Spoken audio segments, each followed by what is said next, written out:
चलिए इस पर गहराई से विचार करते हैं। आज हमारे पास मुंशी प्रेमचंद के शुरुआती उपन्यासों में से एक है वरदान। ये एक ऐसी कहानी है जो ऊपरी तौर पे तो एक प्रेम कथा लगती है, पर इसकी परतों में त्याग, राष्ट्र सेवा और कह सकते हैं कि एक पूरे युग का आदर्शवाद छुपा है। बिल्कुल। और ये प्रेमचंद का वो दौर है जब वे आदर्शवाद से यथार्थवाद की तरफ अपना रास्ता बना रही थीं। वरदान उस सफर का एक बहुत ही महत्वपूर्ण पड़ाव है। अच्छा। ये सिर्फ प्रताप और विरजन की कहानी नहीं, बल्कि ये सवाल भी है कि व्यक्तिगत सुख और सामाजिक कर्तव्य के बीच अगर चुनाव करना पड़े तो इंसान क्या चुने। और यही चीज इस उपन्यास को आज भी प्रासंगिक बनाती है। हम्म। तो हमारा मकसद है इस उपन्यास की आत्मा को समझना, इसके किरदारों की मनोवैज्ञानिक जटिलताओं को, उस दौर के गांधीवादी प्रभाव को और हिंदी साहित्य में इसकी जगह को टटोलना। तो चलिए वाराणसी की गलियों से शुरू हुई इस भावुक यात्रा के पन्ने पलटते हैं। सबसे पहले मुझे लगता है इसकी पृष्ठभूमि को समझना जरूरी है। हाँ बिल्कुल। तो उपन्यास 1921 के आसपास हिंदी में वरदान नाम से आया, पर दिलचस्प बात यह है कि ये मूल रूप से उर्दू में जलवाए ईसार नाम से लिखा गया था। जलवा-ए-ईसार। जी, और ईसार का मतलब ही होता है त्याग या बलिदान। तो नाम में ही समझिए उपन्यास का सार छिपा है। तो ये सिर्फ एक भाषाई बदलाव नहीं था ना, मतलब उर्दू से हिंदी में आना प्रेमचंद के पाठक वर्ग के विस्तार का भी एक संकेत था। निश्चित रूप से वो एक बड़े जनमानस तक पहुंचना चाह रहे थे। और समय देखिए 1921, ये असहयोग आंदोलन का चरम था।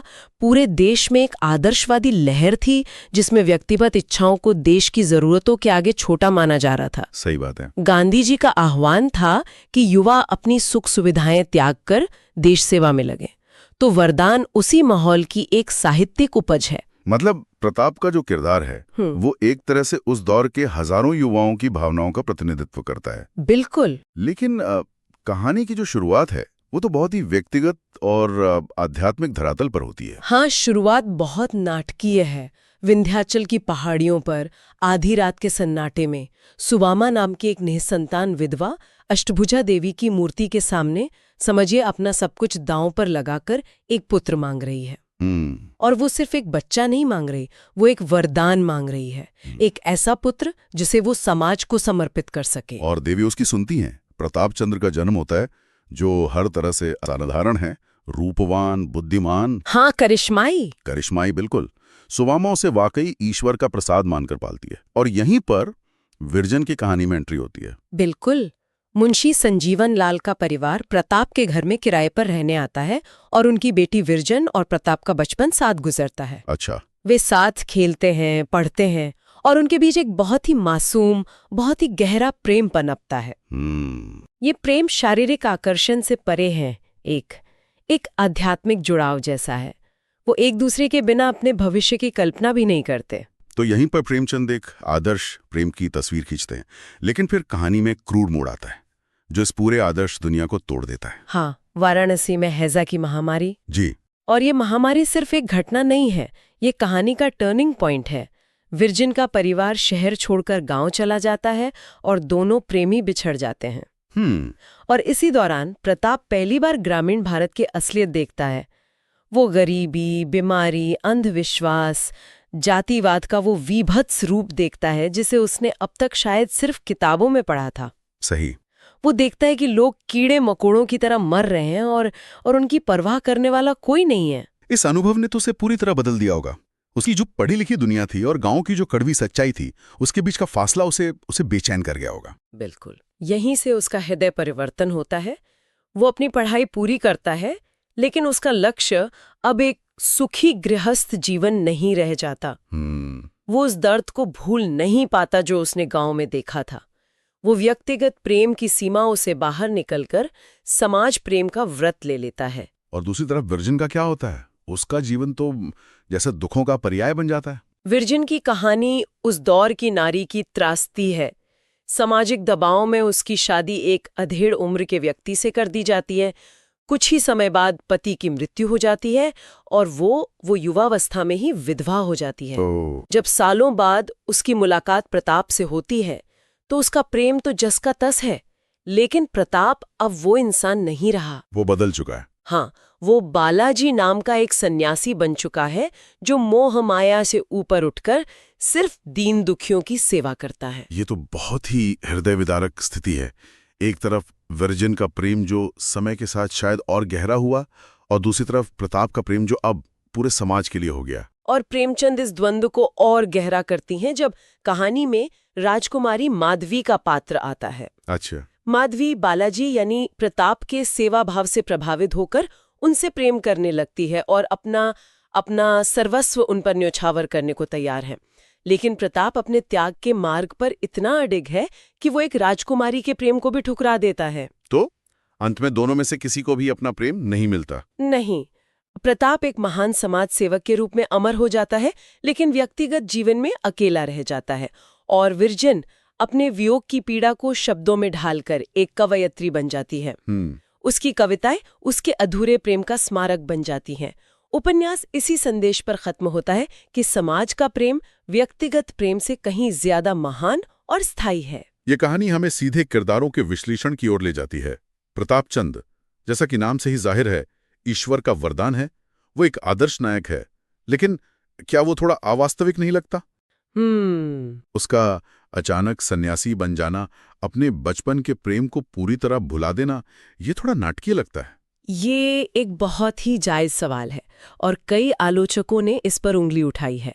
रामविलास शर्मा जैसे बड़े आलोचक मानते हैं कि प्रताप का चरित्र गढ़ा हुआ लगता है, कृत्रिम लगता है। कृत्रिम? जी, ऐसा लगता है कि प्रेमचंद ने उसे अपने एक विचार यानी सेवा धर्म का प्रतीक बनाने के लिए रचा है, न कि एक जीते जागते इंसान के रूप में।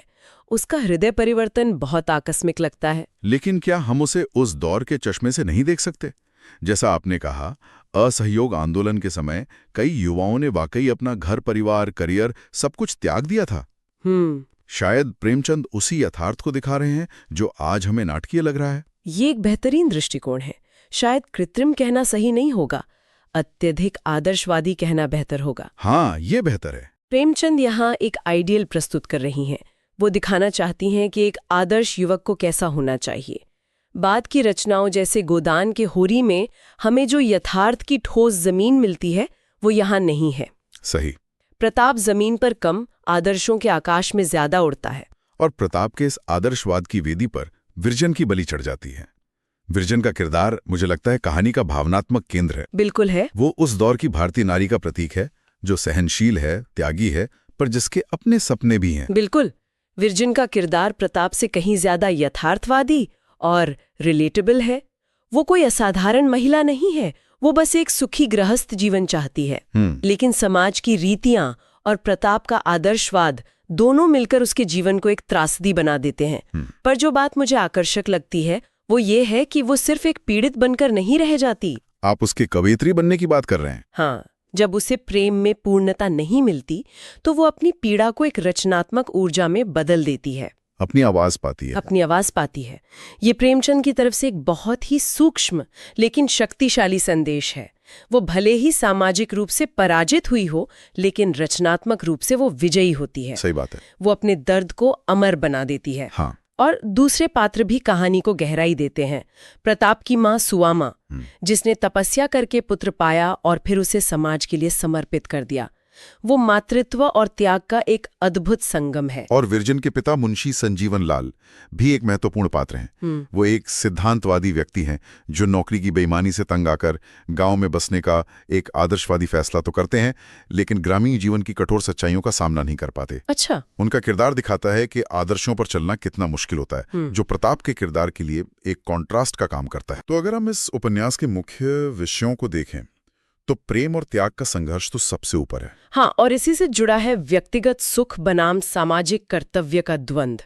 ये उपन्यास पूछता है, हमारी जिंदगी का मकसद क्या सिर्फ अपनी खुशियां पाना है या हमारे आसपास के समाज के प्रति भी हमारी कोई जिम्मेदारी है? और प्रताप उस जिम्मेदारी को चुनता है। वो उस जिम्मेदारी को चुनता है।